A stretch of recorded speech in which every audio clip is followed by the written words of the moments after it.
लिख करेंगे। अगर मुझे आज दूसरा प्रोजेक्ट शुरू करना हो, एक मैं ना सीधा जनरल रिपोजिटरी क्या करूं, फोल्डर बनाए, कॉपी पेस्ट, उसमें कुछ करना नहीं, कोड चेंज तो है ही नहीं कोई इसमें। एक बस नेम स्पेस वगैरह का ध्यान रखना पड़ेगा कि उस प्रोजेक्ट का क्या नाम रखा होगा, थोड़ा बहुत इन चीजों का ध्यान रख के आप कर सकते हैं।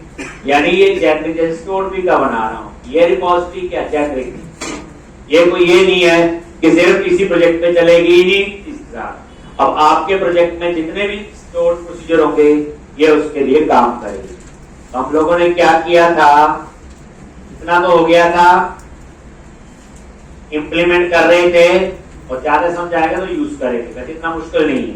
इसमें पैरामीटर में दो ही चीजें हैं, स्टोर का नाम और पैरामीटर। पैरामीटर है या नहीं, दैट इज डायनामिक पैरामीटर, तभी हमने लिए थे, हमें नहीं पता कितने पैरामीटर होंगे। अब उसके बाद तो हमने एग्जीक्यूट मेथड 3 काम कर रहा, सेव अपडेट के, इसलिए तीनों का काम हो गया। ये लिस्ट हो गया किसके लिए, डिस्प्ले के लिए। एक अब आ जाओ मल्टीपल, ये सिर्फ सीखने के लिए कि कल को कोई बोले मल्टीपल क्वेरी के रिजल्ट रिटर्न करवाने, एक के लिस्ट है मल्टीपल में, 2 का एग्जांपल तो सिर्फ ट्यूपल यूज होता है। क्या यूज होता है, ट्यूपल। ठीक, अब यहां पे इतना तो लिखना ही होगा कम से कम, एक एसक्यूएल कनेक्शन, एसक्यूएल कॉन और कनेक्शन स्ट्रिंग।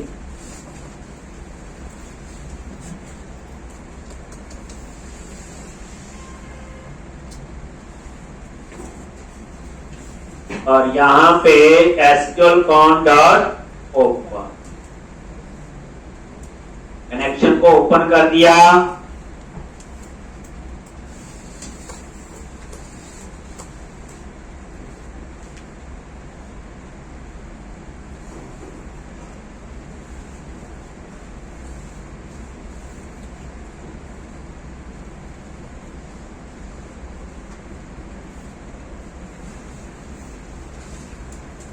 अब यहां पे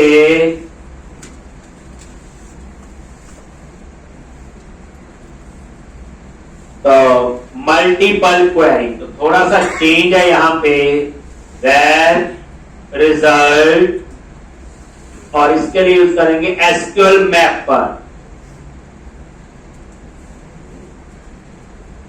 SQL mapper dot query multiple dot query multiple, और क्या पास किया, प्रोसीजर का नेम, कनेक्शन, स्टोर प्रोसीजर का नेम, पैरामीटर। तो पहले आपका आ जाएगा कनेक्शन और प्रोसीजर का नेम, फिर और उसके बाद कमांड टाइप, तो वही same command type dot store procedure. ठीक, ये मैंने यहां से एंटर प्रेस कर लो। अब देखो इसमें ये चीज याद रखो, SQL helper sorry SQL mapper dot query multiple. पहले डाटाबेस का कनेक्शन आ गया, फिर प्रोसीजर का नेम जिसके अंदर मल्टीपल क्वेरी लिखी होगी, बाकी कमांड टाइप।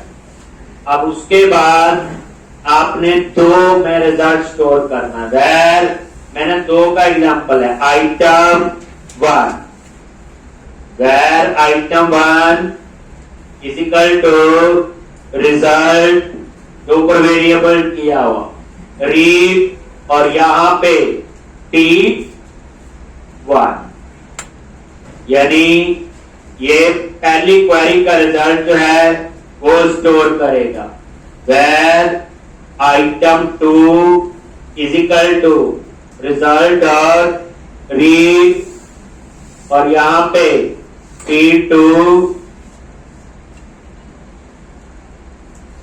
ये आ गया आइटम 1 आइटम 2। एक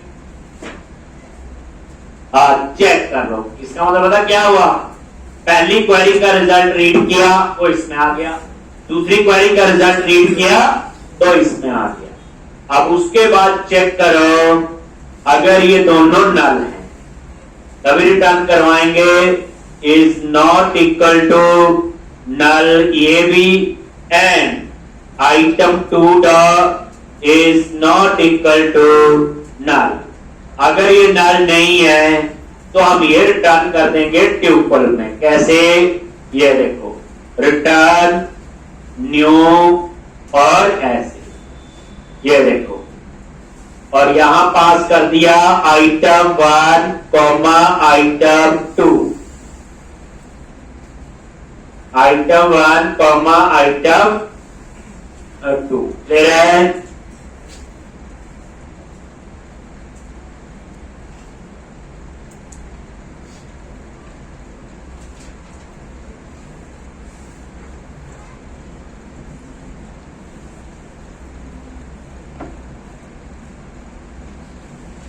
एक आइटम 1 और आइटम 2। ये देखो, रिटर्न क्या करेगा? ट्यूपल 1 और 2, और उन दोनों में डाटा आइटम 1 में T1, आइटम 2 का E। बट ये T1 E2 पता नहीं कौन है। एक प्रोडक्ट हो सकता है, कैटेगरी, एक कैटेगरी हो सकता है, कवर टाइप हो सकता है, ठीक। और अगर ये नहीं है तो लास्ट में आपने खाली ऑब्जेक्ट रिटर्न करना है। कैसे? अगर ऊपर नल है तो रिटर्न न्यू, वही सेम, और इसके अंदर न्यू लेस न्यू, और यहां पे न्यू लेस, और क्या आएगा? T1, ये क्या करेगा? खाली न्यू लेस T2, ये लो,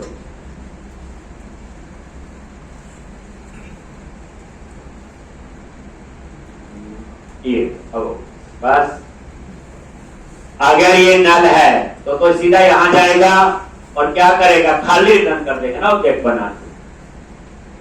एक, अगर नल नहीं है तो ऊपर वाला रिटर्न करेगा। क्लियर है जी? दो क्वेरी के रिजल्ट या मल्टीपल, जैसे मैंने 2 का लिखा, 3 का भी लिखना तो लिख सकते हैं, ठीक।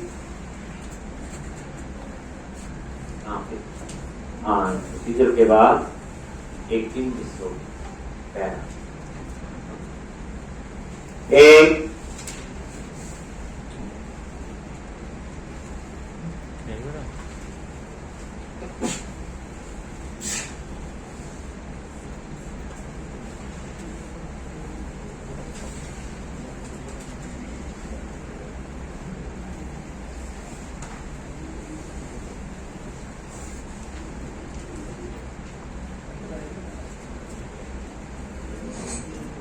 जी।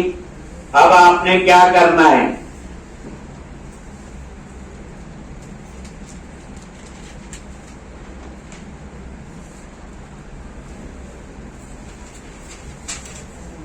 देख लिया? आने के लिए कल को रिक्वायरमेंट आ जाए कि मल्टीपल क्वेरी रिटर्न करनी है, तो आप चुप पड़ जाओ, कर लो बस इतना। और एक छोटा सा एग्जांपल मैंने बना भी दिया कि 2 क्वेरी के रिजल्ट कैसे रिटर्न, ठीक। अब उसके बाद यहां पे ये बाइनरी रिकॉर्ड, अब हम ये वाला यूज करते हैं, कौन सा? बाइनरी रिकॉर्ड, ठीक। तो उसके बाद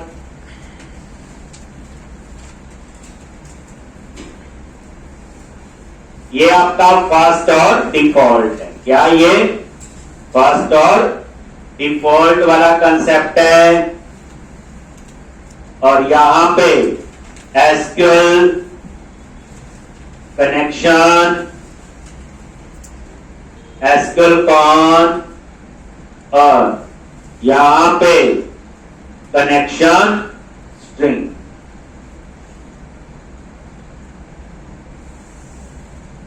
और एसक्यूएल कॉन डॉट ओपन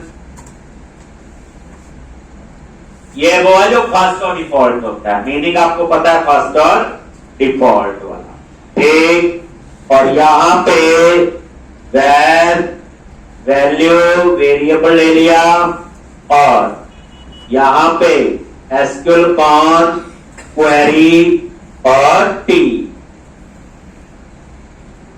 और यहां पे आप लोग पास कर दो प्रोसीजर का name, parameter, command type, dot store procedure, ठीक। ये मैंने एंटर करके लो, और उसके बाद आप लोग यहीं से रिटर्न कर दो। क्या लिखोगे? रिटर्न जो वैल्यू है देन फर्स्ट और डिफॉल्ट, ठीक, फर्स्ट और डिफॉल्ट। तो ये आपका एक छोटा सा कोड था, ये फर्स्ट और डिफॉल्ट का, ठीक। यहां बस ये चीज यूज हुई है क्वेरी। अब किसकी रिटर्न करेगा कुछ नहीं पता, की तभी लिखा, ठीक, बाकी सारा प्रोसीजर से आएगा। और ऐसे ही ये सिंगल, सिंगल क्या होगा? मैंने यहां एग्जीक्यूट स्केलर है यूज किया हुआ, नया तरीका मेरे ख्याल से, हाँ, एक बताता हूं। तो यहां पे फिर वही यूजिंग क्या करना, SQL connection, SQL con is equal to new connection string, और यहां पे एसक्यूएल कॉन डॉट ओपन। ये सिंगल मेथड बनाने का मेन कंसेप्ट ही है, जब आपकी क्वेरी सिंगल वैल्यू रिटर्न कर रही, जैसे कई बार क्या होता है, select count star from table name. अब उस क्वेरी का रिजल्ट क्या होगा? क्लियर होगा ना? काउंट स्टार क्या करेगा? टोटल रिकॉर्ड काउंट करेगा। तो जब आपकी क्वेरी सिंगल वैल्यू रिटर्न कर रही हो, उस केस में हम सिंगल को यूज करते हैं। उस केस में आपने सिंगल को यूज करना है, कैसे? रिटर्न एसक्यूएल, और एक मेथड होता है एग्जीक्यूट स्केलर। क्या होता है ये? एग्जीक्यूट स्केलर क्या रिटर्न करेगा? टी, और वही प्रोसीजर का नेम, पैरामीटर, और उसके बाद कमांड टाइप, और same command type dot store procedure. ये मैंने बस, तो ये था आपका एक लास्ट मेथड एग्जीक्यूट स्केलर। समझाई? सिंगल वैल्यू नहीं, जैसे आपने लिखा select count star from TV book, क्या करेगा रिटर्न? टीवी बुक टेबल में कितने रिकॉर्ड है, उस क्वेरी का रिजल्ट क्या होगा? सिंगल वैल्यू होगी, एक रो और एक कॉलम, और क्या होगा? तब आप यूज करो एग्जीक्यूट स्केलर, ठीक है। अगर मल्टीपल वैल्यू तो फर्स्ट और डिफॉल्ट हो गया, तो मल्टीपल है, फर्स्ट और डिफॉल्ट पता ही है, ये फाइंड नहीं है, ये एग्जीक्यूट स्केलर है जब क्वेरी से आपको सिंगल वैल्यू रिटर्न कर रही हो, ठीक। जैसे select sum of salary from table name, तो वो क्या करेगा? सारी सैलरी का सम करेगा। अब सम क्या होगा? एक वैल्यू आएगी, तो उस केस में आपको ये एग्जीक्यूट स्केलर की रिक्वायरमेंट होगी। कई बार मैंने कई चीज सिर्फ सिखाने के लिए लिखा, देखो सेलेक्ट सम ऑफ की सेल फ्रॉम टीवीएम, बताओ इसका रिजल्ट क्या होगा? टीवीएम टेबल में सारी सैलरी का सम, सामने एक एग्रीगेट फंक्शन है, सिंपल में होता है। अब इस क्वेरी का रिजल्ट क्या है?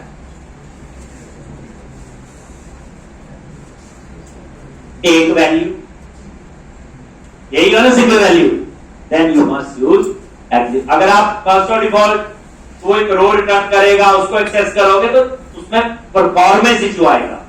तो देखो इसमें एक वैल्यू होगी ना सामने, वो रिटर्न हो जाएगी एक इंटीजर वेरिएबल। लेकिन अगर फर्स्ट ऑर्डर डिफॉल्ट करोगे तो उसमें क्या रिटर्न करेगा, पूरी एक रो। फिर उस रो को एक्सेस करने के लिए तामझाम करना पड़ेगा। तो जब आपकी क्वेरी सिंगल वैल्यू रिटर्न कर रही हो then you must use attribute. ले रहे जी, अब क्या किया, ये दो बना ली। अब इसके लिए आपको अलग अलग टेबल की बनाने की रिपोजिटरी, एक कवर टाइप है, एक कैटेगरी, सबके लिए चलेगी। ये तो बड़ी मजेदार चीज है। सिर्फ एक काम करना है, इसको अब हमने ऐड करना। कहाँ ऐड करना है जी, आई यूनिट ऑफ। वो लेयर बनाने की जरूरत नहीं, क्योंकि ये आपकी जहां जरूरत होगी सबके साथ काम करेगी। आपको कैटेगरी की अलग से बनाने की जरूरत नहीं, रिपोजिटरी कवर टाइप, ठीक है। अभी देखना पता चलता है। अब क्या करो आप लोग, अपने प्रोजेक्ट में आ गए, डेटा में गए और आई यूनिट ऑफ वो, यहां आ जाओ और क्या लिखना है बोलो, आई एसपी कॉल और वही क्या जैसे ऊपर लिखा।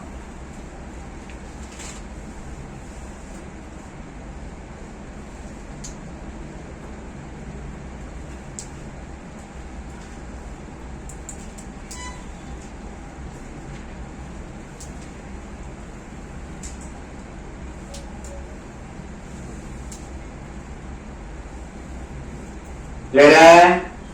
अब उसके बाद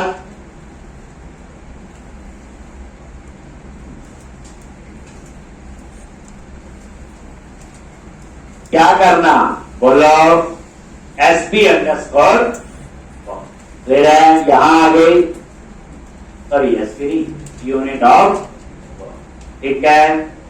पहले यहां गई, एक लाइन यहां। अब आ जाओ यूनिट ऑफ वर्क में, ये देखो एरर दे रहा है कि इंप्लीमेंट नहीं किया।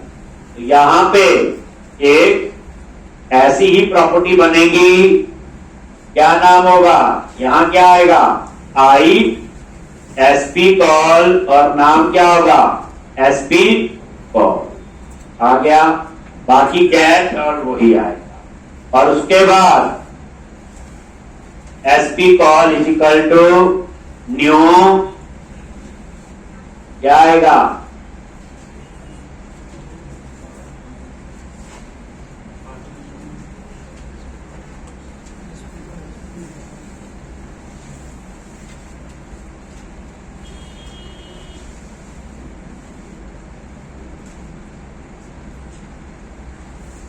बस हो गया। अब इसका मतलब क्या, पहली बात आई यूनिट वर्क में ऐड हो गया। अब आपके पास मान लो 1000 टेबल है, हर एक टेबल के लिए 5 10 रोटी बनाई है। आपको कहीं और कुछ नहीं करना, ये सब के साथ काम करेगा। अब मैं इसको अप्लाई करके बताऊंगा कवर टाइप। क्यों कर रहा हूं, क्योंकि कवर टाइप के लिए हमने लास्ट लेक्चर में क्या बनाए थे, स्टोर। तो कर लेने साथ में ये जनरल बन गया। इसमें बेसिकली क्या है, आपको हर एक टेबल की अलग अलग से रिपोजिटरी बनाने की जरूरत नहीं, समझाई बात। हर एक की अलग अलग रिपोजिटरी बनाने की जरूरत नहीं है, ये जनरल की सब जगह काम करेगी। तो उसी को सीधा हमने यूनिट वर्क में ऐड कर दिया, और वो ऑलरेडी हमने कहा ऐड किया हुआ, बोलो क्लियर जी। चलो अब हम असली तो पता तब चलेगा जब इंप्लीमेंट करते हैं। अब हम इसे इंप्लीमेंट कहां पे करेंगे, कवर टाइप कंट्रोलर। कहां पे, क्योंकि कवर टाइप के लिए तो स्टोर कुछ भी बनाए हुए हैं हमने, किसके लिए, कवर टाइप। ठीक, सेव, ये सारा क्लोज करो और ये भी सारा क्लोज। अब आप मेन प्रोजेक्ट में आओ, एरिया, एडमिन, कंट्रोलर, कौन सा, कवर टाइप। अब देखो, अब ये यूनिट वर्क तो चल ही रहा था, आप समझ गए होंगे। यहां पे फिर प्राइवेट, रीड ओनली, आई, सॉरी यूनिट वर्क ही चल जाएगा, क्योंकि इसके अंदर ऐड किया हुआ कोई प्रॉब्लम नहीं। आप सीधा सबसे पहले हम डिस्प्ले वाले पे चलते हैं। कौन से वाला? Get tower. ठीक, इसकी जगह क्या चेंज हो अगर मुझे ये काम स्टोर प्रोसीजर से करना है। एक, इसको मैंने कमेंट बना दिया और यहां पे आप लोग क्या लिखोगे, कैसे कॉल करोगे? तो पहले वेरिएबल में स्टोर कर लेते हैं थोड़ा समझाने के लिए आपको। वेर क्या लिखा, कवर टाइप प्लेस और यूनिट वर्क डॉट एसपी को ये डॉट कौन सा कॉल करना है? प्लेस। डिस्प्ले में क्या है? प्लेस। किसकी लेस? बोलो, कवर टाइप। ठीक, कहां से डेटा आएगा? ये देखो, सबसे पहले स्टोर प्रोसीजर का नेम यही आएगा ना। अब स्टोर भी का नाम कहां से देखेंगे? बोलो कहां से? यही आएगा ना स्टोर भी का नाम। तो मैं जाऊंगा और इधर ढूंढूंगा कहां पे? बोलो, मैं एकदम से गया डेटा एक्सेस में गया, फिर डेटा में यहां पे, सॉरी यहां नहीं, माइग्रेशन में जाऊंगा, यहां जाऊंगा और यहां से मैं एक एक सोर्स का नाम, हाँ है ना, ऐसे करना पड़ेगा। लेकिन आप एक और रूल याद रखो, जिस तरह से हम काम करते हैं, हम प्रोजेक्ट में मैजिक स्ट्रिंग नहीं लिखते। अगर मैं डबल कोट्स में वहां ये नाम लिखना है, that is called magic string. हम ये कहां लिखेंगे? आपके लिए फाइल मैंने और बनाई है, यूटिलिटी बेचारी यूज ही की, आज इसको यूज करो। यूटिलिटी वाले प्रोजेक्ट में जाओ, एक और इसके अंदर एसडी स्टैटिक क्लास है, मुझे ऑब्जेक्ट बनाने की जरूरत नहीं होगी। ठीक, अब आप यहां आ जाओ, sd.cs कहां बनाई? यूटिलिटी वाले।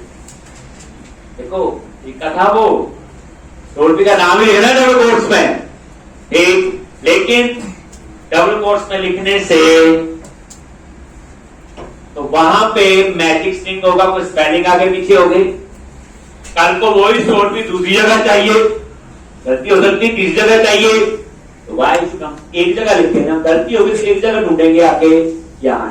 इन्हें अब आपने स्टैटिक क्लास है, मुझे ऑब्जेक्ट बनाने की जरूरत नहीं है, इसके मेंबर को हम क्लास के साथ एक्सेस कर सकते हैं। तो अब हम लोग थोड़ा सा काम यहां करने वाले हैं केस के अंदर।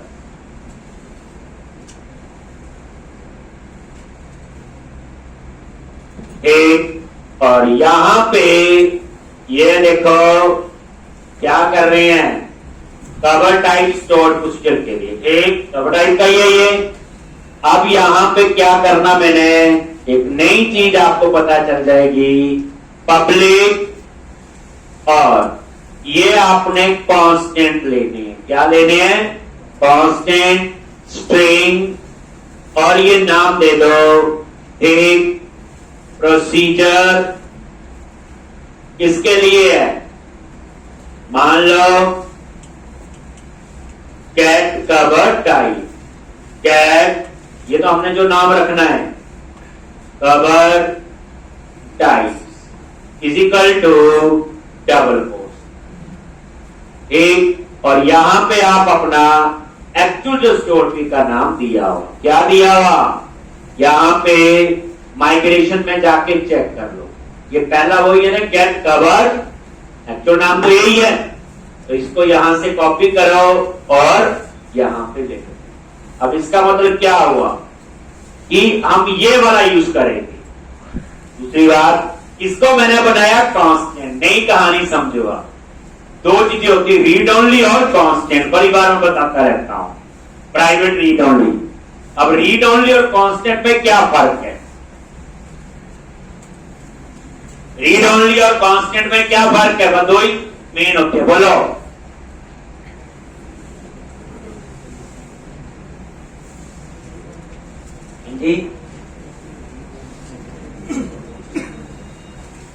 रीड ओनली और कांस्टेंट। रीड ओनली तो देखा नहीं, प्राइवेट रीड ओनली, एप्लीकेटिव कोड जो भी लिखते हैं, क्या होता है, क्या डिफरेंस है दोनों में?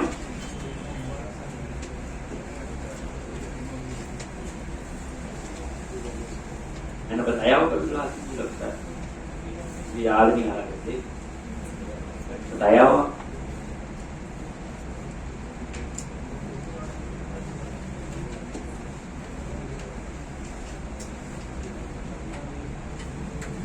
टेक्स्ट वाले बोलेंगे सारे,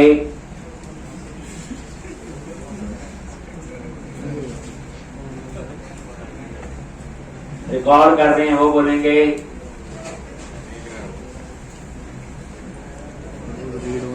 यही बच्चों की इतनी कैपेसिटी है, एक हाथ से लिखते हैं और एक हाथ से रिकॉर्ड, हाथ 1 घंटा थकता है, दो काम कर रहे इकट्ठे। चलो, रीड ओनली मेंबर जो है रीड ओनली होते हैं, चेंज नहीं हो सकते। कांस्टेंट मेंबर भी रीड ओनली होते हैं, चेंज नहीं हो सकते। फर्क सिर्फ इतना है कि रीड ओनली मेंबर चेंज हो सकता है सिर्फ एक जगह, कंस्ट्रक्ट, बस, करते नहीं चेंज। याद है आपको एप्लीकेशन डीबी कॉन्टेक्स्ट? तो हम लोग प्राइवेट रीड ओनली कंस्ट्रक्टर में पहले इनिशियलाइज नहीं करते। अब कोई भी पुराना उठा के देख लो, ये देखो ऊपर लिखा होता है, ये रीड ओनली लिखते हैं ना, देखो, लेकिन कंस्ट्रक्टर में तो इनिशियलाइज नहीं कर देते इसको। ये देखो इनिशियलाइज कर देते हैं ना, तो जो रीड ओनली वैल्यू है उसकी रीड ओनली सिर्फ एक जगह चेंज होती है, कहां पे? कंस्ट्रक्टर। जो कांस्टेंट मेंबर है वो कहीं पे भी चेंज नहीं, जो कांस्टेंट मेंबर है वो कहीं पे भी रीड ओनली है। ये दूसरी बात पर चलती है, जो हमें नहीं पता होता है। स्टैटिक क्लास में हम पढ़ते स्टैटिक मेमोरी हो सकती है, यस, स्टैटिक के बाद अगर हो सकते हैं तो सिर्फ कौन से हो सकते हैं? कांस्टेंट। जो स्टैटिक क्लास है उसमें हमेशा स्टैटिक मेंबर, आप देखते नहीं ऑब्जर्व करके, माइक्रोसॉफ्ट जितनी क्लासेस आई है सबके ऊपर क्या है? अगर स्टैटिक क्लास है, सारे मेंबर कौन से हैं? Static static static. लिखा होता है नहीं लिखा होता था? एक मेंबर और हो सकता है, कौन सा? आप बोलोगे कांस्टेंट मेंबर भी हो सकते हैं। क्लियर है जी? बस अब सेव तो इसको और क्या करना, the constant procedure get cover, और ये आपने क्या हटा दिया? एस बन गया। देखो उसके बाद क्या है? प्रोसीजर क्या? ग्रेड, कवर टाइप, और यहां में क्या नाम है मेरे ख्याल से? ग्रेड कवर टाइप, यही है ना? और उसके बाद अपडेट कवर टाइप, ये सोर्बी के नाम देख लेना ना एक बार। और लास्ट क्या है? Logic, delete cover type. काम करो तरीके से, ज्यादा टाइम लगे कोई बात नहीं, हाथ डालो, साफ सुथरा काम। अब क्या मतलब हुआ इसका? जहां मुझे ये सोर्बित, मैं ये नहीं लिखूंगा, मैं ये लिखूंगा, तो मेरी गलती नहीं होगी। अब ये सोर्बित 15 जगह यूज किया, मैं ये लिखूंगा, कल को पता चला सोर्बित का नाम ही गलत था, तो मैं एक जगह चेंज करूंगा, सभी जगह अपने आप कर देगा। तो कभी भी प्रोजेक्ट में मैजिक स्ट्रिंग डबल कोट्स में लिखते हैं, लिखते एक गलती होने के चांस होते हैं। मेरा जी आपको नई चीज पता चल के आज कांस्टेंट मेंबर भी यूज हो सकती है। ठीक, कांस्टेंट रीड ओनली, ये जो वीकेंड होता है प्राप्त नहीं करना, मैं दोबारा से करना, कोई पुराना जैसे रहता है उसको कवर करो। प्रोजेक्ट में कॉपी जो 3-4 कॉपी बना रहे होंगे, कंप्लीट करो, तभी पता चलेगा जाना है। बूट्स की मैं हर चीज यूज कर देता हूँ, जितना आपने सुना होगा कि हम सारा कुछ धीरे धीरे करके, पर हम प्रैक्टिकली इंप्लीमेंट कर रहे हैं तो एक्चुअल यूजेस हमें समझ आ रहे। एक अब डीआई का मैं बोलता रहता था, डीआई कुछ नहीं पता था। ओ डीआई में इंटरफेस बनता है और क्लास बनती है, स्टार्टअप में उसे रजिस्टर करते हैं, फिर हमें उस क्लास का ऑब्जेक्ट बनाना, इंटरफेस से हम कॉल करते हैं। यही तो डीआई होता है, क्योंकि डीआई में क्लास के ऑब्जेक्ट बनाने की जरूरत नहीं करती, वो बनता है, वो खुद मैनेज ये सारा करता है। यही तो किया मैंने। लॉजिक, चलो जी, ये मैजिक स्ट्रिंग लिख लिया सबने। चले आगे, लॉज। लॉज, अब आप ये वापस वहीं जा रहे, कहा, area, admin, controller, cover type, और यहां पे थे हम लोग, ये तो गेट ऑल यहीं पे थे, ये लिख रहा था। अब देखो मतलब क्या हो, ध्यान से देखना। ये देखो इसके अंदर स्टोर पे देखो ना, लिस्ट है ना, इस पे प्रेस कर, आगे लिस्ट, ये क्या प्रोसीजर का नाम, पैरामीटर, दो ही तो चीजें पास करनी है मुझे, एक और ये देखो, और टी ये देखो, सारे आ रहे ना। जब हम लोग शुरू में एफर्ट करते थे, क्या लिखते हो, टी देखा होगा आप लोगों ने। अब उस कोड पे नजर मारे, ये कोड आपको आप समझाना शुरू हो जाएगा कि उन्होंने भी जेनरिक चीजें बनाई है। आप नोटिस करो, इतने एफर्ट से माइक्रोसॉफ्ट के फ्रेमवर्क के आते हैं, वो जेनरिक है। अब जिस मर्जी प्रोजेक्ट के साथ यूज करो, करते नहीं करते, ठीक। और हम लोग भी काम थोड़ी है। अब आप लोग एसडी, ये देखो स्टैटिक क्लास है, ऑब्जेक्ट तो बनेगा नहीं, एसडी तो हेल्प में नहीं आ रहा है, तो इसका नेम स्पेस ऐड करो। स्टैटिक मेंबर है, लॉजिक, एसडी डॉट, ये देखो आगे सारे हेल्प में, और कौन सा चाहिए, प्रोसीजर गेट कवर टाइप। और मेरे ख्याल से इसमें पैरामीटर तो कोई नहीं है, नहीं है ना, डायनेमिक पैरामीटर है, और वैसे भी लिस्ट में ये डिस्प्ले का कोड है, पैरामीटर नहीं है तो नहीं पास किया। देखो डायनेमिक पैरामीटर नल आ गया ना, नल का मतलब क्या हो गया, ऑप्शनल हो गया, एक। और उसके बाद यहां ये लॉजिक, मैं इसको नीचे कर देता हूं, ठीक है। और यहां पे रिटर्न CSN, और यहां पे पुरानी कहानी न्यू डेटा, क्या लिखना है बोलो, कवर टाइप, बस। और यही कोड चल पड़ा किसके साथ, पहले किसके साथ चल रहा था, विदाउट स्टोर प्रोसीजर, जो एंटिटी फ्रेमवर्क की अप्रोच थी।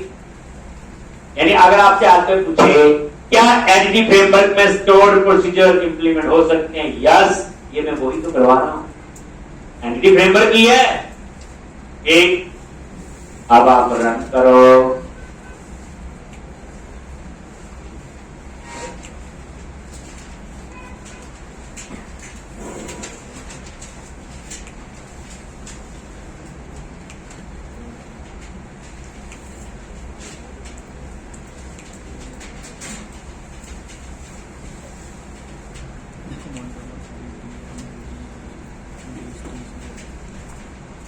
अब देखो अगर वो डिस्प्ले होता तो इसका स्टोर का काम, ठीक है,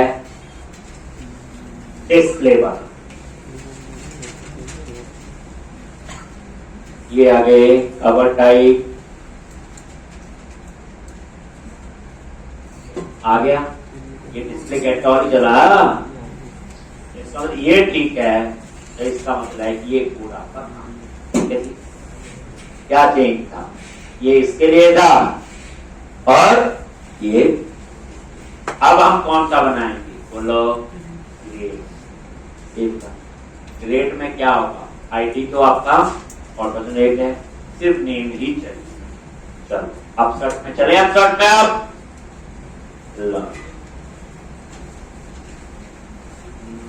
पहले ये वाला करें, ऊपर वाला ना, ये करते हैं पहले, तो इसमें तो हमें जरूरत नहीं, जरूरत इस लाइन की जगह है फाइंड का कोड ना।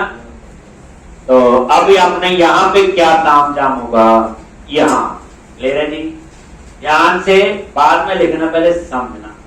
इसमें एक पैरामीटर चाहिए, चाहिए ना, हमें स्टोर प्रोसीजर को याद है, फाइंड का कोड है ना, फाइंड का है ना, फर्स्ट और डिफॉल्ट चाहिए, उसका नाम क्या रखा था मैंने, वन रिकॉर्ड या सिंगल वन रिकॉर्ड, एक पैरामीटर होगा। तो इसमें पैरामीटर पास करने का थोड़ा तरीका अलग है, एक वेरिएबल लेना पड़ेगा मुझे पैरामीटर टाइप का, और वो कैसे करना, क्योंकि एक आईडी पास करेंगे ना, किस पे फाइंड करना है, एक, तो उसको कैसे पास करते हैं, उसका क्या सिंटैक्स है।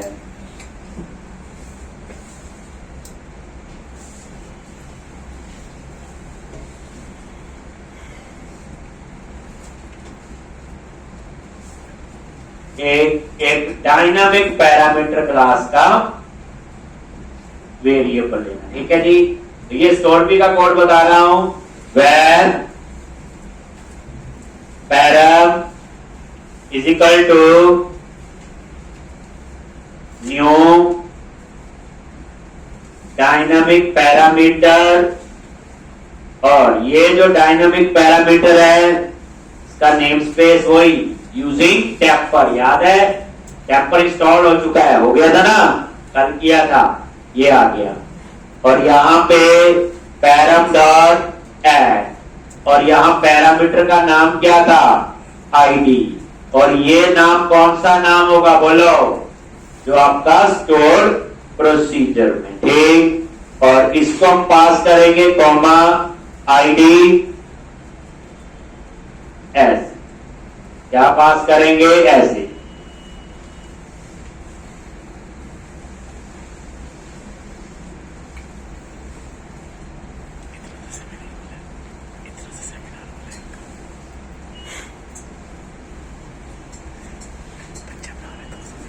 एक आईडी डॉट गेट वैल्यू और डिफॉल्ट, ये क्या करेगा आईडी, तो पैरामीटर डॉट ऐड, देख लो तरीका देख लो, डायनामिक पैरामीटर क्लास का ऑब्जेक्ट बनाया, पैराम डॉट ऐड, एक पैरामीटर है तो भी, ये आईडी नाम याद रखना, ये ऐसे नहीं भी कुछ भी लिख दो, यहां चेक करो डेटा एक्सेस में जाके माइग्रेशन के अंदर, जैसे बता रहा हूं ऐड स्टोर प्रोसीजर है, जैसे ये था ये वाला है, यही है ना कवर टाइप, इसमें एक पैरामीटर नहीं है आईडी है, देखो ये बोलना, ये देखो कुछ भी लिख दो वहां पे, एक ये वाला आईडी मैंने दिया है, और राइट तो पता ही आपका जो ऊपर से आ रहा है।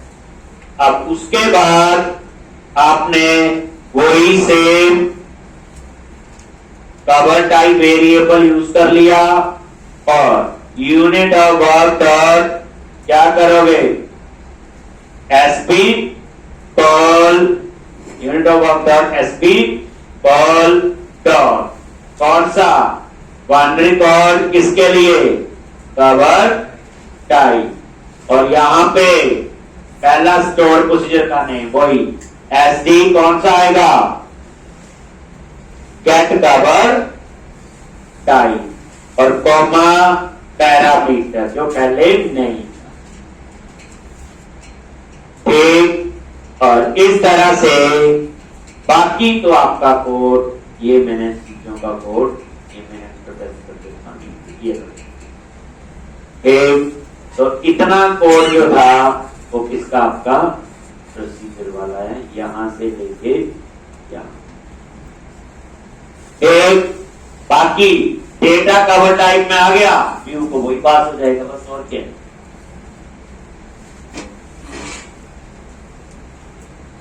एक ही है ना, डायनामिक पैरामीटर क्लास का ऑब्जेक्ट बनाया, आईडी और ये।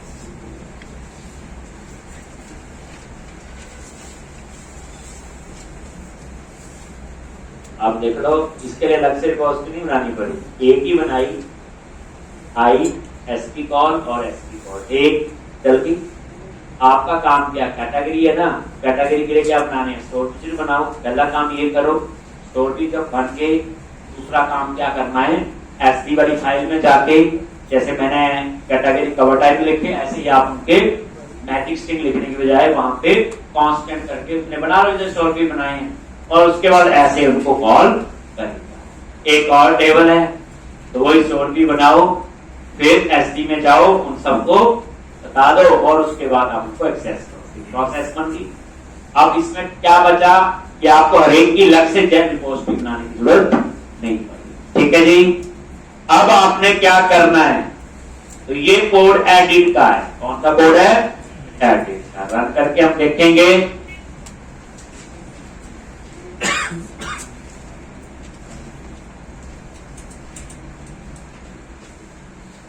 और नेक्स्ट वीक में काफी तामझाम होने वाला प्रोजेक्ट के अंदर, टीना करें, ये देखो एडिट चल जाएगा ना, देखो यहां से पता चल जाएगा, चल गया देखो।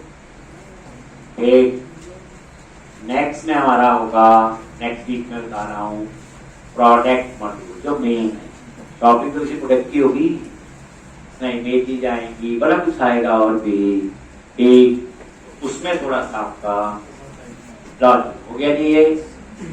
ये तो चल ही गया, ट्रेड के लिए कुछ नहीं करना।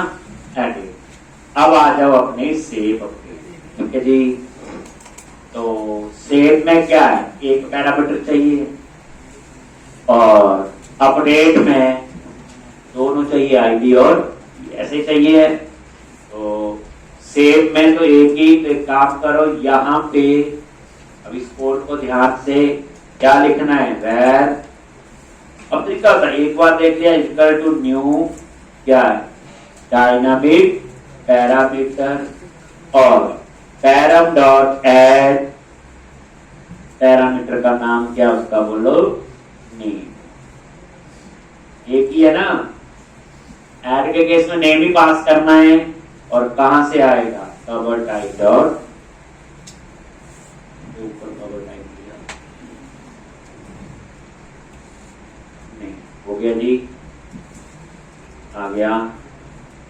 अगर S param new dynamic parameter, parameter dot add और क्लियर जी। आईडी की जरूरत सिर्फ उसमें, इसमें अपडेट में, इसमें तो एक है, और उसके बाद ये आ गया। उसके बाद इस लाइन की जगह आपका चेंज हो जाएगा। इस लाइन की जगह क्या लिखोगे, unit of work dot SP call dot execute, क्या आएगा, एग्जीक्यूट। और पहला पैरामीटर क्या है, स्टोर प्रोसीजर, कौन सा है, क्रिएट कवर टाइप, और दूसरा जो है पैरामीटर। बस हो गया, ये कोड हो गया आपका किसका, बोलो, सेव हो गया, सेव का।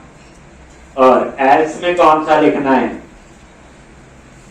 ठीक, तो इसकी जरूरत नहीं है, मुझे इसकी भी जरूरत नहीं है, और एल्स में ब्रैकेट लगाएंगे, मल्टीपल लाइन मैंने एग्जीक्यूट करवा, क्योंकि एल्स में एक एक्स्ट्रा पैरामीटर चाहिए होगा जो ऊपर नहीं था, क्या, आईडी। यहां क्या लिखा, @id, और आईडी कहां से आएगा, cover type dot ID, ID आ जाएगा। फिर नेम ऑलरेडी आ ही रहा ऊपर, तो फिर सीधा unit work dot SP call dot, एक ही मेथड है एग्जीक्यूट, तो दोनों के लिए चलेगा। एसडी डॉट क्या लिखेंगे, अपडेट कवर टाइप और तो पैरामीटर, पैराम में दोनों आ गए ना, ये भी ऐड हो गया। ये मैंने ऊपर आईडी तभी नहीं पास किया, बस अब यहां ना सेव की जरूरत नहीं है, क्योंकि जो स्टोर भी सीधा एग्जीक्यूट हो रहा है, तो सेव चेंजेस की आपको जरूरत हो गया, सेव का भी हो गया। कितनी जल्दी आप लोग कर देते हो, तो पता भी नहीं लगा, आपने पूरे को इनलाइन क्वेरी की जगह स्टोर प्रोसीजर से कर दिया, लीड रहा बाकी तो हो गया, तो पता भी नहीं चला, और बनाया भी जेनरिक। अब आपको प्रोजेक्ट में जहां भी स्टोर प्रोसीजर यूज करना है, ये लॉजिक चलेगा। आपका काम सिर्फ दो है, स्टोर भी बनाने और उनके नेम को एसडी वाली फाइल में कांस्टेंट बना के कॉल, पूरा फ्लो। बड़ा कुछ सीखने को मिलेगा प्रोजेक्ट, पढ़ते हुए नहीं मिलता, पढ़ते आती नहीं चीजें, इंप्लीमेंट नहीं होती। यहाँ तो एक एक कुछ चीजें मैं जान के भी करता हूँ कि चीज सिखाने के लिए हो गया, ट्यूपल मैंने यूज नहीं करना है, आपको बता दे कि ट्यूपल की जरूरत हो तो ये मेथड होता है, कल को एग्जीक्यूट कहते कि मुझे यहाँ जरूरत नहीं है, तो बना दिया मेथड की हाँ ऐसे होता, बाकी तो सिर्फ सेव अपडेट तो कर ही लेते हैं। तो कई बार कोई चीज मैंने आपको सिखाने के लिए भी इंप्लीमेंट की होती है, ताकि आपको पता रहे। तो जी, तो अब ये क्या करेगा, सेव भी करेगा और अपडेट भी करेगा। अंडे ग्राफ जाएगा इस बार, रोज में स्टोर की दे मारे हमने करके। अब तो आपको लिखना ही है, एक स्टोर प्रोसीजर के साथ काम करना हमें आ गया। एंटी फ्रीज और जेनरिक रिपॉजिटरी, पूरा सिस्टम आप समझो। देख लिया जी।